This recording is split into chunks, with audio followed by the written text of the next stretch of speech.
অর্থের কারণে হজ করা দিন দিন কঠিন থেকে কঠিনতর হয়ে পড়ছে, এমন কোনো আমলের কথা বলবেন যার মাধ্যমে হজের সওয়াব পাওয়া যেতে পারে? খুবই প্রাসঙ্গিক এবং যৌক্তিক প্রশ্ন। এখন 7-8 লাখ টাকা লাগতেছে হজের জন্য, সামনে না জানি 10-12 লাখ টাকা লাগে। দিন দিন এটা মানুষের সাধ্যের বাইরে চলে যাচ্ছে, এরকম একটা পরিস্থিতি। তারপরও যাদের প্রতিজ্ঞা থাকবে যে না আল্লাহর ঘরে আমি একবার হাজির হবই, তারা চেষ্টা করবে, টাকা জমানো শুরু করবে, চোখের পানি ফেলবে। আল্লাহ রাব্বুল ইজ্জাত অসম্ভবকে সম্ভব করে নেওয়ালা। বহু মানুষ কিছুই নেই কিন্তু হজ করেছে, আছে না নেই? অনেক লোক আছে। তো আপনি চেষ্টা করবেন, নিরাশ হবেন না। কিন্তু পাশাপাশি এটাও ঠিক যে কিছু কিছু আমলের মাধ্যমে আল্লাহ রাব্বুল আলামিন হজের সওয়াব দান করেন। আপনার হজের ফরজটা ওর মাধ্যমে আদায় হবে না, কিন্তু আপনি সওয়াবটা পাবেন। সেগুলো আমরা করতে পারি। যেমন দৃঢ় প্রতিজ্ঞা, 1 নম্বর। এটা যদি আপনি হজ করার জন্য দৃঢ় প্রতিজ্ঞা করেন, সকল ব্যবস্থা গ্রহণ করেন, এরপরে কোনো কারণে হজ করতে পারলেন না, আল্লাহ আপনাকে পূর্ণাঙ্গ সওয়াব দিয়ে দিবেন। অনেক হাজী সাহেবরা আমাদের দেশে ব্যবস্থাপনার ত্রুটির কারণে, প্রতারণার কারণে এজেন্সিগুলো দেখা যায় যে হজের টাকা দিয়ে জমা দিয়ে হাজি ক্যাম্পে গিয়ে বসে আছে এহরাম করে, কিন্তু তাদের ফ্লাইট হয় না, ভিসা হয় না, কোনো কারণে যাওয়া হয় না। তো তাদের মন খারাপ হয়, মন খারাপ হওয়াটা স্বাভাবিক। কিন্তু যেহেতু পূর্ণ প্রতিজ্ঞা ছিল, আল্লাহ পরিপূর্ণ হজের সওয়াব তাদেরকে দান করবে। যদিও ফরজ আদায় হবে না, কিন্তু সওয়াব পরিপূর্ণ, হজ করে যা পাইতেন সে বিনিময় তিনি পেয়ে যাবে ইনশাআল্লাহ। অতএব 1 নম্বর হলো হজ করার জন্য দৃঢ় প্রতিজ্ঞা, প্রত্যয় এবং প্রচেষ্টা যদি থাকে, তাহলে নবী করিম সাল্লাল্লাহু আলাইহি ওয়াসাল্লাম বলেছেন, মান হাম্মা বিহাসানাতিন ফালাম ইয়ামালহা, যে ব্যক্তি কোনো ভালো কাজ করার প্রতিজ্ঞা করেছে কিন্তু সে করতে পারে নাই, আল্লাহ তাআলা তাকে ওই কাজটা করার সওয়াব দিয়ে দিবেন। এজন্য হজ করতে পারছেন না অর্থের অভাবে, কিন্তু হজের সওয়াব চান, তাহলে 1 নম্বর কাজ কি করবেন? হজ করার জন্য দৃঢ় প্রতিজ্ঞা করবেন, পদক্ষেপ নেওয়া শুরু করবেন।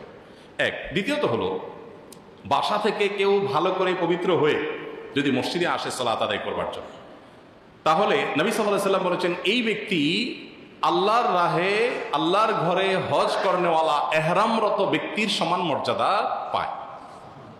তাহলে আমরা তো এই কাজটা প্রায় দিন করি। এখন এই সওয়াব পাওয়ার নিয়তে করুন এখন থেকে, যে বাসা থেকে পবিত্র হয়ে মসজিদে যখন আসবো তখন নিয়ত হবে কি, যে আমি আল্লাহর কাছ থেকে একজন আল্লাহর ঘরে যারা এহরাম পরে যাচ্ছে তাদের যে মর্যাদা, আল্লাহ আমাকে ওই মর্যাদা এখন দিবেন এই আমলটা করার মাধ্যমে। আল্লাহ আপনি এটা আমাকে দিয়েন, এই নিয়তে, এই প্রাপ্তি আল্লাহর কাছে চেয়ে আপনি এটা করবেন ইনশাআল্লাহ। আগে আগে মসজিদে আসবেন, ওযু করে মসজিদে চলে আসবেন। মা বোনরা এখানে বলবেন আমরা কি করব?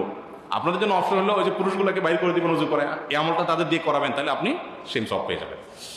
আচ্ছা, এরপর আরেকটা আমল হলো ইশরাকের নামাজ। নবী সাল্লাল্লাহু আলাইহি ওয়াসাল্লাম বলেছেন ফজরের পরে যদি কেউ নিজ জায়গায় বসে জিকির আজকার তেলাওয়াতে মাশগুল থাকে, সূর্য ওঠার 15-20 মিনিট পরে ইশরাকের নামাজ পড়ে, 2 রাকাত নামাজ পড়লো সুন্দর করে, তাহলে ফজরের পরে পুরো সময়টা জিকির আজকার করে ইশরাকের নামাজ পড়লে আল্লাহ রাব্বুল আলামিন তাকে পূর্ণাঙ্গ হজ, পূর্ণাঙ্গ উমরা সওয়াব দান করবেন।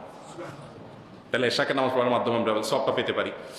4 নম্বর আমল হলো যদি কেউ কোনো আল্লাহর বান্দা মসজিদে কুবায়, মদিনায় মসজিদে কুবায় গিয়ে যে কোনো নামাজ পড়তে পারে, বাসায় ওযু করে, হোটেলে ওযু করে মসজিদে কুবায় গিয়ে যে কোনো নামাজ পড়ে, আল্লাহ তাআলা তাকে একটা মাকবুল, একটা পূর্ণাঙ্গ উমরার সওয়াব দান করেন।